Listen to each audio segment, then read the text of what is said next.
최소한의 은퇴 기준은 월 1,000만 원 이상의 현금과 그다음에 인플레이션에 따라 소득이 점점 늘어나는 거거든요. 근데 지금 현재 거의 다 도달한 것 같고요. 그래서 남편도 내년에 퇴직 예정입니다. 기업은행에 연말 배당하고 하나금융지주의 분기 배당만으로도 1년치 생활비는 충분히 나옵니다. 국내 배당주들이 훨씬 더 좋아 보였어요. 장점을 한마디로 말해보자면 행동주의 펀드라든지 사회적 요구가 높아지면서 개선의 여지가 상당히 높다.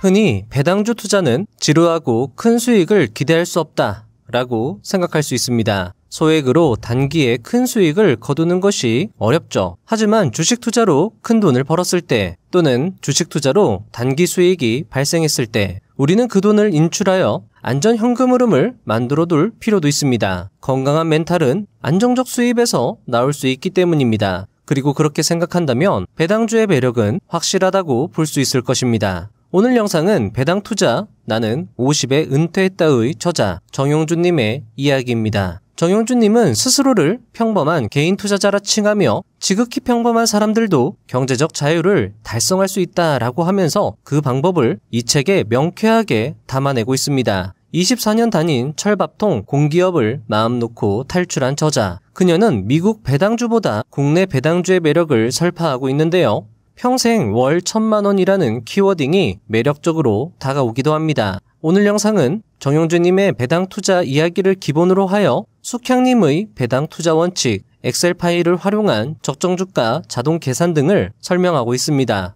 그리고 여러분들의 배당주 투자에 도움이 될 수 있는 자료 역시 영상에서 설명하고 있습니다. 여러분들의 투자 실력 및 수익 향상에 도움이 되었으면 합니다. 서론이 길었습니다. 이 책의 매수와 탐독을 적극 추천드리며 영상 시작해보도록 하겠습니다.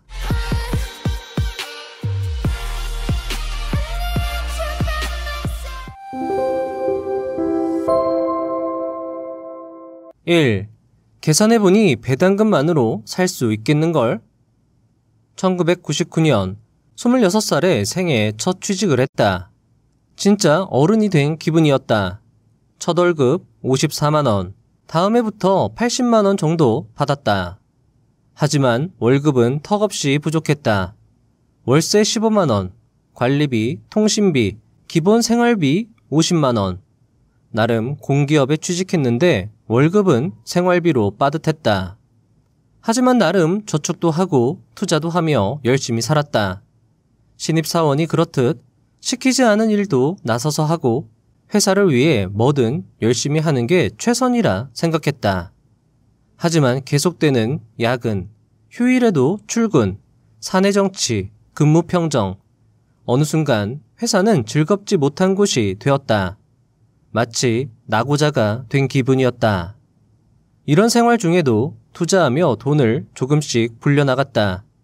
그렇게 차근차근 나만의 포트폴리오를 만들어 어느덧 월 1,000만 원 이상의 배당금이 나오게 되었고 계산해보니 주식 배당금만 있으면 살 수 있겠다는 생각이 들었다. 저자는 스스로를 일반 투자자라 겸손히 칭하며 대가나 고수들의 지혜도 좋지만 자신과 같은 평범한 투자자의 이야기도 도움이 되었으면 하는 마음에 책을 썼다고 고백하고 있습니다. 앞으로의 이야기 역시 겸손하고 담백하게 이어지지만 그 내용의 실용성은 큰 도움이 될 것이라 생각이 됩니다. 2. 인생은 인플레이션과의 싸움. 24년간 월급은 5배 정도 올랐는데 24년 전 1,000원 하던 김밥은 지금 5,000원이 되었다. 인플레이션은 내 노동의 가격도 올려주었지만 내가 모은 돈의 가치를 5분의 1로 줄여버린 것이다. 매달 500만 원 받기와 한 번에 10억 받기 중 어떤 것을 고르겠냐는 것은 인터넷에서 흔히 볼 수 있는 질문이다. 여러분이라면 어떤 선택을 하겠는가? 물론 매달 500만 원을 받는 것에 이점이 분명히 있다. 하지만 인플레이션을 생각하면 매달 500만 원보다 한 번에 10억을 받아 안전한 재테크 수단에 투자하는 것이 훨씬 낫지 않을까? 만약 나라면 수명이라는 변수를 고려한다 해도 또는 10억이 아니라 5억을 준다고 해도 일시금을 선택할 것이다. 3. 기업은행은 안 망함, 내가 망함. 2022년 7월 한 커뮤니티에 글이 올라왔다. 기업은행을 평단 11,500원에 3만 주 보유하고 있는 사람이었다. 2022년 기업은행의 주가는 대략 9,030원, 대략 마이너스 21%, 7,410만원 손실을 보고 있는 것이었다. 당시 기업은행의 실적은 좋았으나 주가는 오르지 않았고 배당 수익률은 9.77% 상태였다. 2020년 기업은행은 사회에 걸쳐 코로나 소상공인 대출을 지원한다는 명목으로 1조 2천억 원 정도의 대규모 유상증자를 시행했다. 이 금액은 기업은행 시총의 20%에 달했다. 덕분에 주주들은 큰 피해를 보았다. 그동안 실시했던 소액 주주들에 대한 차등 배당도 없어졌다. 당시 기업은행의 주가는 5,000원대까지 떨어졌다. 그 뒤 2023년 이분의 글은 계속되었다. 배당을 받으며 버티고 있고 15,000원을 바라보고 샀지만 평생 15,000원은 안 올 것 같다고 말하고 있었다. 이때 손실은 3,330만원 정도였지만 그동안 받은 배당액의 총합은 6천만 원이 넘었을 것이다. 아직도 15,000원 이하에서 매도할 생각이 없었던 것 같았다. 목표가가 안 와도 상관없다는 심경이 보였다. 그래, 여유가 있었다. 2023년 10월 드디어 기업은행의 주가가 이분의 평단가 이상으로 올라섰다. 하지만 이분은 계속 주식을 모으고 있었던 모양이다. 보유 주식 수가 점차 늘어나고 있었다. 글을 보니 4만 주를 채울 생각인 듯 했다. 그는 글에 이렇게 써놓았다. 아직 4만 주를 못 채웠는데 뭐하는 짓이냐. 그만 올리고 어서 내려라, 어서. 2024년도 글을 보면 평단가 이상으로 주가는 올랐지만 전혀 팔 생각이 없어 보인다. 오히려 계속 사 모으며 평단이 오르는 것이 슬프다고 말을 남겼다. 4. 배당주 투자자들. 이 사람의 투자를 정리해보자. 기업은행 배당주를 4년간 보유했고 주당 3,000원의 배당 수익, 2,700원의 시세 차익을 거뒀다. 총 수익률만 따지면 50%가량 된다. 왜 주가가 반토막이 났을 때 손절매하지 않았을까? 아마도 배당 투자에서 말하는 안전마진의 하방 보호를 계산했기 때문이라고 생각한다. 이렇게 배당주들의 주식 게시판을 보면 주가 하락에도 10년 넘게 배당주를 보유한 분들이 많다. 배당이 계속 나오니 여러 가지 악재들도 즐기며 투자하는 것이다. 이것이 바로 최악의 상황에도 생존 확률이 높은 배당주 장기 투자의 매력이 아닐까 한다. 사실 구조대가 오든 말든 처음부터 구조에는 관심이 없었던 것일 수도 있겠다. 저자는 적당히 5% 배당주에 넣어두고 맘 편히 사는 것도 좋은 선택지라 언급하고 있습니다. 저는 특히 기업은행 투자자 이야기를 상당히 재밌게 읽었는데요. 여러분들도 직접 책을 읽어보시면 견문과 생각의 확장이 일어나는 것을 느낄 수 있으리라 생각이 됩니다. 5. 배당 투자자의 5분 컷 종목 분석법. 이번 내용에서 저자는 배당주 선택 노하우를 알려주고 있는데요. 간단 명료한 방법이 여러분에게 도움이 될 것 같습니다. 저자의 이야기를 들어보시죠. 그동안 내 유튜브 채널에 보유 종목을 꾸준히 공개하다 보니 종목 선정 방법과 매매 기준을 궁금해하는 분들이 많았다. 사실 아무 생각 없이 매수한 것은 아니지만 그렇다고 깊은 분석을 통해 매매를 결정하지도 않는다. 핸드폰으로 5분 정도 네이버페이 증권의 정보만 훑어보고 결정하는 편이다. 내 포트폴리오에는 기업은행과 하나금융지주 두 종목이 가장 많은 지분을 차지하고 있다. 그만큼 오래 보유해왔고 괜찮은 수익을 달성하고 있었다. 이 두 종목을 어떻게 발굴했는지 순서대로 말해보겠다. 일단 기업을 클릭하면 기업 정보가 나오는데 이때 나는 시가총액을 중요시한다. 대형주의 경우 고평가로 인해 시가총액이 높아진 것일 수 있지만 보통은 시장의 관심이 높아 뉴스나 공시가 투명한 편이고 각종 지수 편입 등으로 기관이나 외국인 투자 자금이 들어오기도 쉬워 안정성이 높다. 하지만 시총이 작은 소형주는 작전 세력의 표적이 되기도 쉽고 외부 변수에 취약하다. 또 회계나 공시, 내부자 거래 등에서 신뢰도가 낮은 편이기 때문에 소형 배당주는 조심할 필요가 있다. 또 확인하는 것은 기업의 PER이다. 내가 기업은행을 매수했을 당시 기업은행의 PER은 3.82였다. 나는 기업은행의 순이익이 이어지기만 해도 PER 6 이상은 충분히 인정받을 수 있는 가격대라고 판단했다. 참고로 PER은 실적 변화에 따라 급격히 변하고 적자 기업은 PER이 안 나오므로 반드시 다른 요소들을 함께 고려해 적정 가격을 판단해야 한다. PBR은 1보다 낮으면 저평가되어 있다고 볼 수 있다. 물론 여러 가지 생각해 볼 것들이 있지만 내가 기업은행을 매수할 당시 기업은행의 PBR은 0.33으로 높은 순자산 가치에도 불구하고 낮은 주가라 판단했다. 저자의 기본적 종목 선정 기준을 보면 첫째, 배당 수익률, 둘째, PER, 셋째, PBR 이라고 할 수 있습니다. 자, 어떤 분들은 너무 간단하다고 생각할지 모르겠지만 조엘 그린 블란트 역시 딱 2가지 지표로 구성된 마법 공식으로 투자하여 전설이 된 것을 보면 되려 간단한 것이 강력하다고 볼 수 있을 것 같습니다. 그리고 이 기준과 뒤에 나올 숙향님의 기준을 비교해 보시면 이 기준이 그렇게 나쁘지 않다는 것을 역시 느낄 수 있을 것입니다.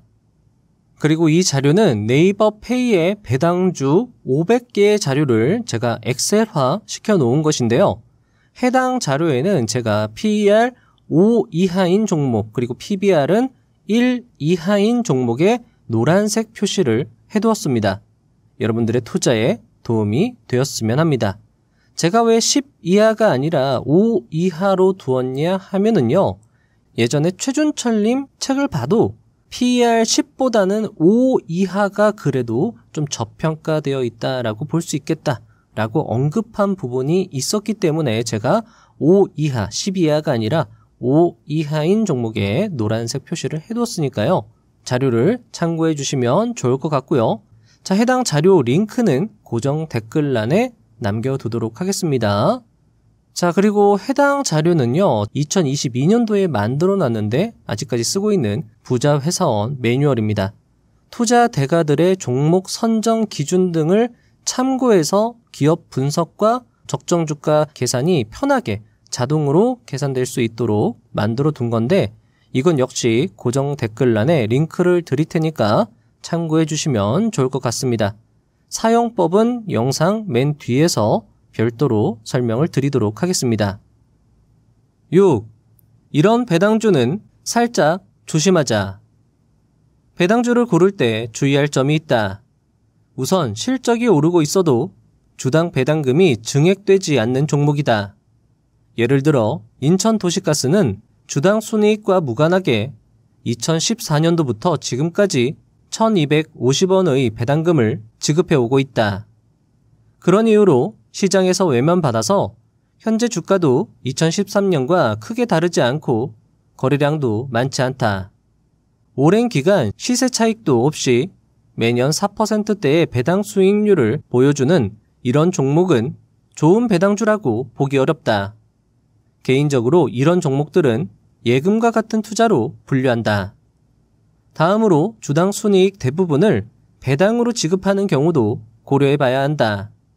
한국 쉘 석유는 글로벌 기업인 로열 더치 쉘에 속해 있고 한국에서 얻는 이익 대부분을 배당으로 가져가기 때문에 앞으로도 높은 배당 성향이 계속될 것으로 예상할 수 있다. 보통 높은 배당 성향은 시장에서 환영받는 이유이긴 하나 이미 극대화된 배당 성향을 보여주는 종목은 자칫 실적이 꺾이면 바로 배당이 줄어들거나 배당을 주지 않는 배당 컷이 발생할 가능성도 있다. 따라서 주가 하락으로 인해 배당 수익률이 높아졌다면 매수하는 것도 좋지만 높은 PER에는 신중히 고려해야 한다. 내가 고배당주를 고를 때 PER과 함께 저배당 성향 주식을 선호하는 이유이기도 하다. 책에서 저자는 적자가 남에도 배당을 주는 회사는 피하는 게 좋고요. EPS, BPS, ROE, 매출액과 영업이익, 유보율, 부채 비율 등을 종합적으로 확인해도 좋다고 말하고 있습니다. 이 부분은 책으로 저자의 이야기를 직접 접해보시면 더 좋을 것 같습니다. 7. 복세 편살, 투자법. 난 아무것도 모르겠다. 복잡한 세상 편하게 투자하고 싶은 투자자들이 있을 것이다. 우리는 결국 개인 투자자다. 밤낮 없이 분석하고 외국의 정보까지 읽어보려 노력해도 기관 투자자들의 정보를 따라잡기 힘들다. 책을 집었는데 그냥 좋은 배당 종목을 골라주면 안 되는 건가? 라고 생각이 들 수 있다. 이번에도 정답은 네이버에서 쉽게 찾을 수 있다. 네이버페이 증권에 들어가 고배당이라고 검색을 해보자. 15개의 고배당 ETF를 확인할 수 있다. 운용사와 펀드의 성격에 따라 이름은 조금씩 다르지만 고배당 종목들을 편입해서 만든 ETF들이다. 종목을 고를 자신이 없거나 시간이 없는 분들, 귀찮으신 분들이라면 그냥 여기 나오는 ETF를 골고루 매수해도 좋다. 그래도 개중 몇 가지를 추려 ETF의 성격과 이유를 알아보자. 가장 위에 있는 코세프 고배당을 선택하면 개별 종목과 마찬가지로 간략한 투자 정보부터 운용사와 펀드 보수, 추정하는 기초 지수와 유형까지 알 수 있다. ETF는 개별 종목과 다르게 유동성 공급자가 충분히 순자산 가치에 맞춰 매매를 받아주기 때문에 시가총액이나 거래량은 신경 쓰지 않아도 좋다. 자, 실제로 네이버에 들어가서 저자의 말대로 고배당 ETF를 확인해 봤는데요. 조금 놀라운 숫자를 확인할 수 있었습니다. 자, 네이버 종목 검색창에다가 여기다가 고배당이라고 입력을 하시고 엔터를 치시면은요. 자, 이렇게 다음과 같은 화면이 나옵니다. 가장 상단에 위치하고 있는 코세프 고배당 클릭을 해줍니다. 자, 그러면 코세프 고배당 ETF의 기본 정보 창이 뜨는데요. 자, 오른쪽에 이렇게 보시면 수익률이 보입니다. 1년 수익률 28.7%면 꽤 괜찮은 수익률을 보여주고 있는데요. 자, 여러분들 이 자료는 단순 참고용입니다. 투자 권유 목적이 아님을 알려드립니다. 투자의 책임은 본인에게 있습니다. 자, 그리고 두 번째 플러스 고배당 ETF로 들어가 보니 요거는 1년 수익률을 35.31%로 표시해주고 있었습니다.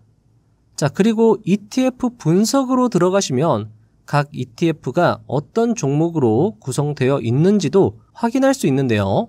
자, 코세프 고배당 ETF의 경우에는 현대 엘리베이터가 구성 비중 7.57%로 가장 큰 비중을 차지하고 있었고, 이어서 우리금융지주, JB금융, 기업은행, SK텔레콤, NH투자증권, KTNG, 한전 KPS, BNK 금융지주, 코리안리 이런 순서대로 구성이 되어 있었습니다. 자, 다음으로 플러스 고배당 ETF는요. 우리금융지주가 5.72%로 가장 많은 비중을 차지했고, 다음으로 기업은행, KTNG, SK텔레콤, 삼성증권, BNK 금융지주, 하나금융지주, 현대해상, NH투자증권, 삼성화재 등으로 구성이 되어 있었습니다. 자, 참고로만 봐주시면 좋을 것 같고요.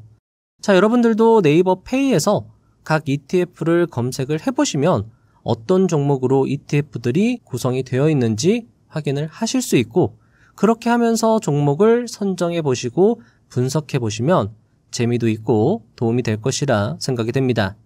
자, 하지만 투자는 아무도 책임져 줄 수 없으므로 꼭 신중하게 결정하셔야 된다는 것도 잊지 않으셨으면 좋겠습니다. 자, 그리고 책에는 이 밖의 저자의 다양한 노하우가 담겨 있으니까요. 책을 읽어보시면 더 좋을 것 같습니다. 8. 월 100만 원으로 구성하는 추천 포트폴리오. 저자는 금액별로 어떤 식으로 포트폴리오를 구성하는지 책에서 설명을 해주고 있는데요. 자, 구체적으로 설명을 해주는 부분이 참 좋았습니다. 저자의 이야기를 들어보도록 하겠습니다. 모든 사람에게 다 맞는 최고의 포트폴리오는 없다. 무조건 실적이 좋고 배당률이 높은 종목들 몇 개로 집중 투자하기보다 각자의 자본과 상황에 맞는 포트폴리오를 구성하여 최대한 절세 계좌를 활용한 투자를 하는 것이 좋다. 몇 가지 조건을 설정해 배당주 투자를 위한 좋은 포트폴리오를 제안해 보겠다. 자, 여러분들 이것도 단순 참고용입니다. 투자 권유 목적이 아니에요. 월 100만 원 포트폴리오는 다음과 같다. 적금 10만 원, 삼성전자 우선주, 포스코홀딩스, 네이버, 우리금융지주, SK텔레콤 30만 원, VOO, 미국 S&P 500 20만 원, 코덱스 200 20만 원, 타이거 국고채 20년, 스트립 액티브 10만 원, 기타 10만 원이다. 기본적으로 국내외 대형주에 투자한 뒤 매매 회전율을 최소화하는 습관을 들이는 것이 좋다. 적금의 수익률은 높지 않지만 현금 비중이 어떤 의미인지 체감하는 것이 중요하다. 또 일본이나 중국, 유럽 등 해외 지수에 ETF로 투자해보는 것도 추천한다. 만약 금리 인하를 예상할 수 있다면 장기 채권에 투자해보는 것도 좋다. 100만 원이라고 적어두었지만 딱 100만 원이라고 정하지 말고 자신에게 여윳돈이 더 있으면 처음부터 투자금을 최대한 늘려서 운영하는 것이 좋다. 기타 항목은 코인이나 리츠 등 다양한 투자처를 자율적으로 발굴해서 경험해 보라는 의미로 넣었다. 그리고 빠르게 꺼내서 써야 할 돈이 아니라면 ISA나 IRP, 연금저축펀드를 최대한 활용해 세액 공제와 비과세 혜택을 최대한 누리자. 투자에 있어서 절세의 힘은 압도적이다. 어떠신가요? 막연하게 생각했던 배당 투자를 구체적으로 조언을 들으니까 뭔가 해보고 싶은 욕구가 샘솟는 것 같습니다. 책에는 이 밖에도 목돈 3억 원 포트폴리오, 세후 월 500만 원 현금 흐름이 나오는 포트폴리오 등 다양한 저자의 조언이 담겨 있으니 이 부분 역시 책을 참고해 주시면 좋을 것 같습니다. 9. 주식 투자는 미국이 답이다. 어느 정도는 맞는 이야기이다. 인구가 감소하는 국가에 투자하는 것은 좋지 않다. 하지만 인구가 감소하고 있으니 집 살 사람도 없어질 테고 우리나라 부동산은 끝났다 라며 한쪽만 봐서는 안 된다. 집을 살 사람이 줄어들면 집을 지을 사람도 줄어드는 법이다. 이렇게 미래의 전망이 어둡다고 극단적으로 평가하면 현재의 좋은 가격을 못 볼 수도 있다. 미국의 인구는 우리나라의 6배 정도인 3억 3천만 명이지만 시총은 우리나라의 28배 정도다. 국내 주식시장에도 좋은 기업이 있으니 무작정 외면하기보단 선별하여 투자하는 것도 좋다고 생각한다. 10. 고점 매도, 저점 매수. 될 수 있는 대로 낮은 가격대에 사려는 노력은 하고 있으나 기본적으로 그것은 저가 매수, 고가 매도가 가능한 분들의 영역이라고 생각한다. 매수 타이밍을 가늠하기보다 현금이 생기면 적당히 좋은 종목들을 골라 꾸준히 매수하고 있다. 만약 은행주가 과거에 장기 상승하지 않았다고 앞으로도 그럴 것이라 단정하는 것은 좋은 투자 자세가 아니다. 이익이 쌓이다 보면 결국 주가는 오를 수밖에 없다. 11. 숙향, 나만의 실전 투자 지침. 저자님의 투자 지침과 철학 역시 훌륭하지만 배당 투자하면 아마 이분을 떠올리시는 분들도 있으리라 생각을 합니다. 바로 이웃집 워런 버핏, 숙향님인데요. 자, 숙향님은 자신을 워런 버핏보다는 벤자민 그레이엄이라고 불리고 싶다라고 말씀하시기도 했습니다. 저자의 투자 지침에 더하여 숙향님의 지침을 함께 들어보시면 더 시너지가 날 것 같습니다. 숙향님의 이야기도 들어보도록 하겠습니다. 자, 숙향님은요, 씁니다 채를 사용하십니다. PER은 10, PBR은 1 이하의 종목을 매수합니다. 다만 PER과 PBR의 합이 10 이하가 나온다면 매수 대상에 포함하기도 합니다. 또한 저는 PER이 낮은 기업보다는 PBR이 1 이하인 기업을 더욱더 선호합니다. PER과 배당 수익률은 과거 수치가 중요합니다. EPS의 경우 꾸준히 늘어나고 있다면 최선이겠지만 비슷한 수준이 유지된다면 차선이 됩니다. EPS가 계속 줄어드는 기업이라면 현재의 낮은 PER은 의미가 없는 수치입니다. 배당 수익률 역시 과거 배당금과 배당 성향을 확인할 필요가 있습니다. 배당 성향을 높이거나 배당금을 매년 정액으로 늘리는 기업을 발견하기도 하는데 바로 제가 원하는 기업입니다. 정액 배당을 지속하지만 은행 금리의 2배 이상이면서 다른 3가지 조건에 부합되는 기업이라면 충분히 투자의 대상이 됩니다. 저는 4가지 조건 중에 배당 수익률을 가장 우선적으로 봅니다. 12. 매도보다 매수가 더 중요하다. 숙향. 떨어지는 칼날을 잡지 말라는 증권가의 격언이 있습니다. 저는 좋아하지 않는 말입니다. 떨어지던 주가가 언제 튀어오를지는 아무도 모른다고 생각하기 때문입니다. 그래서 매수하고 싶었던 종목이 매수를 원하는 가격 근처까지 내려오면 그때부터 야금야금 분할 매수를 시작합니다. 지하 1층, 지하 2층, 몇 층이 되든 따라갑니다. 주가가 떨어지면 떨어질수록 안전마진이 늘어나기 때문에 겁을 낼 필요가 없습니다. 또한 기업의 가치에 비해 싸게 거래된다면 언제라도 매수합니다. 전날 종가보다 주가가 하락하면 매수합니다. 그러나 전날 종가보다 주가가 상승하면 매수를 꺼립니다.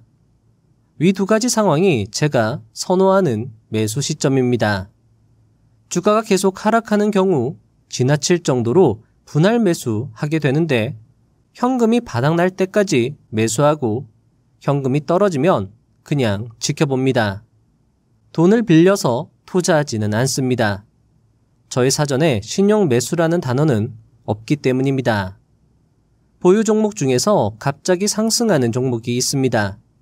그러면 상황에 따라 일정량을 매도해서 앞서 현금이 없어 사지 못했던 종목을 다시 추가 매수합니다. 어쩌면 영원히 물타기, 지속 매수를 할지도 모르지만 그렇게 합니다. 왜냐하면 매수하려는 기업은 가치에 비해 가격이 많이 싸졌기 때문입니다. 내려가면 갈수록 그만큼 더 싸게 살 수 있으므로 더 좋은 매수 기회가 됩니다. 올라가는 종목을 팔아서 내려간 종목을 삽니다. 그래서 적당히 분산된 포트폴리오가 중요합니다. 어떤 종목이 먼저 오를지 모르기 때문입니다. 투자 종목에 대한 신중한 선정과 예상 밖의 하락에 대해서는 추가 매수를 꺼리지 않았던 것이 시장에서 살아남을 수 있었던 저만의 비결이라면 비결이라고 생각합니다. 흔히 매도는 매수보다 어렵다는 얘기를 듣곤 합니다. 그러나 적더라도 이익을 얻어서 매도했다면 절대 후회할 일은 아닙니다. 내가 매도한 종목을 매수한 사람도 이익을 얻어야 한다는 마음 자세가 필요합니다. 투자에서 수익을 얻기 위해서는 매도보다 매수가 더 중요하다고 생각합니다. 매도는 수익률의 크기를 결정하지만 매수는 수익 여부를 결정하기 때문입니다. 13. 숙향의 편지 중 우리는 어차피 부자가 될 거야. 해당 글은 아이투자닷컴의 숙향님이 연재하신 글 중 하나를 가져와 봤습니다. 어차피 부자가 될 거야. 여러분들의 이야기라 생각합니다.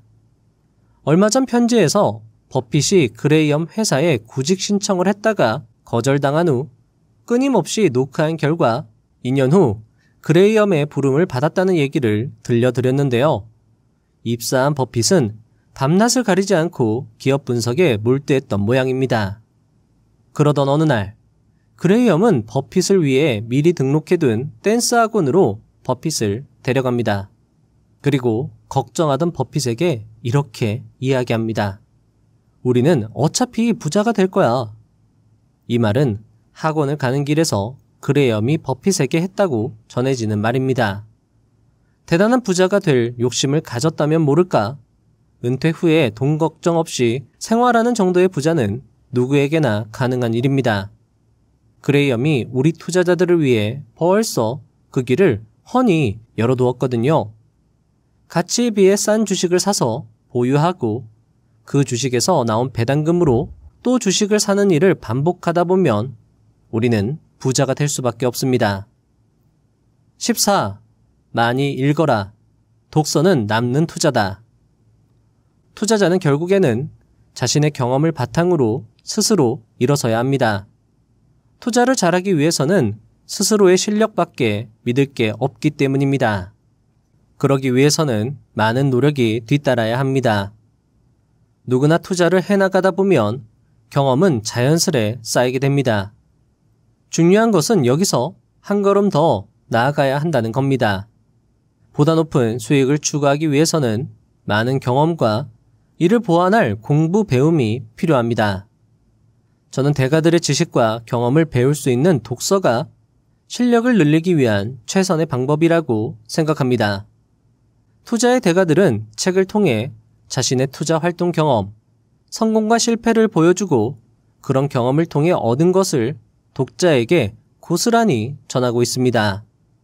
저는 책을 읽으면서 대가들이 제시하는 투자 원칙과 투자 종목을 선정하는 법, 그리고 투자에 있어 최고의 미덕이라고 할 수 있는 인내를 배웠습니다. 독서의 중요성은 매번 강조해도 지나치지 않습니다. 독서는 성공적인 투자를 위해서만이 아니라 제대로 된 삶을 살아가기 위해서도 필요한 일이니까 말입니다. 저는 투자와 관련된 책은 읽는 순서도 중요하다고 생각합니다. 어떤 책을 먼저 읽고 또 뒤에 읽어야 하는 책은 무엇인지 주위의 조언과 추천에 귀 기울이시기 바랍니다. 15. 부자의 서원 매뉴얼 사용법 설명.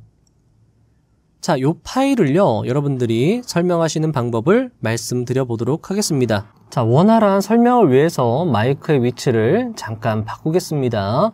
자, 어떤 종목을 한번 해볼까요? 자, 요건 참고로만 여러분들 꼭 봐주시고요. 자, 여기 보시면 아까 말씀드린 자료 중에서 PER과 PBR이 저평가되어 있는 PER은 5 이하, PBR은 1 이하인 종목들 중에서 한번 찾아보도록 하겠습니다. 자, 보시면 한번 넥스틸을 한번 해볼까요? 넥스틸이 수익률, 배당 수익률 8.7%에 PER과 PBR이 상당히 낮은 것을 확인할 수 있습니다. 그럼 이제 넥스틸에 대해서 내가 한번 분석을 간단하게 해보겠다라고 하면 부자의 서원 매뉴얼로 들어가신 다음에 네이버 금융 복붙으로 들어가 주십니다. 그리고 맨 위로 올라가신 후에 자, 네이버 증권, 네이버 페이로 들어가셔가지고요. 여기에다가 넥스틸이라고 쳐봅니다. 자, 그리고 나서 종목 분석으로 들어가신 다음에요. 조금 밑으로 내려가다 보면 저기 파이낸셜 서머리라고 있는데 이걸 연간으로 두신 다음에 여기 매출액부터 쭉 드래그를 해서 발행 주식수 끝까지 이렇게 드래그를 해주신 다음에요. 컨트롤 C를 눌러주시고 자, 다시 부자의 서원 매뉴얼 엑셀 파일로 돌아와서 자, 여기에다가 커서를 놓고 컨트롤 V를 눌러줍니다. 자, 그러면 이게 원래는 요렇게 붙여 넣어지는데 요렇게 붙여 넣으면 매출액이 맨 위로 올라오죠. 이게 원래 이 밑에 들어가야 되는 거거든요. 그러면 요거를 다시 이렇게 컨트롤 C를 해서 요 아랫단에다가 이렇게 붙여줍니다. 이렇게 들어가야 정상적으로 수치가 입력이 되는 거고요. 자, 그리고 나서 다시 종목 분석의 투자 지표로 들어가셔가지고 안정성으로 들어갑니다. 여기에서 부채 비율부터 자본 유보율까지 이렇게 컨트롤 C 해주신 다음에 다시 엑셀 파일로 돌아와서 여기에다가 커서를 놓고 여기 커서 놓고 컨트롤 V 해주시면 이렇게 붙여 넣어지는 걸 확인할 수 있습니다. 자, 그리고 나서 어디로 가느냐? 종목 분석에 재무 분석으로 들어갑니다. 재무 분석으로 들어가서 재무 상태표 클릭, 그리고 나서 여기 자산 총계부터 해서 자, 자산 총계에다가 커서를 두시고 마우스 왼쪽 꾹 누르신 다음에 여기서부터 쭉 드래그를 해 주셔가지고 우선주까지 여기까지 한 다음에 컨트롤 C 그 다음 엑셀 파일로 돌아와서 여기에다가 커서를 두고 컨트롤 V 눌러주시면 자, 원래 여기에 붙여 넣어줘야 되는데 아랫단에다가 붙여졌다라는 거죠. 그러면 다시 요거를 조금 더 위로 올려주는 겁니다. 다시 전체 클릭을 해서 이 위에다가 맞춰주는 거죠. 이렇게 맞춰주면 여기에 체크리스트가 자동으로 계산이 되도록 설정이 되어 있습니다. PER도 여기에 자동으로 들어가고요. 매출액 성장률, 3년간 매출액 성장률이 들어가고요. 5년 평균 영업이익률, 영업이익 성장률 들어가죠. 다 자동으로 계산이 되는 겁니다. 요거는 여러분들이 하나하나 살펴봐 주시면 좋을 것 같고요. 자, PER, 상대적인 PER도 여기서 우리가 확인할 수 있고, 자, 요거는 이제 PBR이죠. PBR이 1 이하인지 확인하실 수 있고, 주당 순자산 가치 7.2보다 크면 좋다라고, 이거는 다 대가들의, 투자 고수들의 기준을 제가 이렇게 적어둔 겁니다. 자, 그리고 요거는 린치 지수라고 해서 2보다 크면은 굉장히 좋다. 피터 린치 같은 경우에는 이 수치가 2보다 넘어가면 나는 무조건 매수한다. 뭐 그런 이야기까지 했던 적이 있습니다. 책에서 요 린치 지수가 2보다 넘어가면 아, 성장성도 좋은데 배당까지 괜찮구나라고 여러분들 생각해 주시면 좋고요. 자, 뭐 여기는 재무 건전성, 여기는 배당 수익률을 조금씩 올리는지 여부까지도 체크할 수 있게 만들어 두었습니다.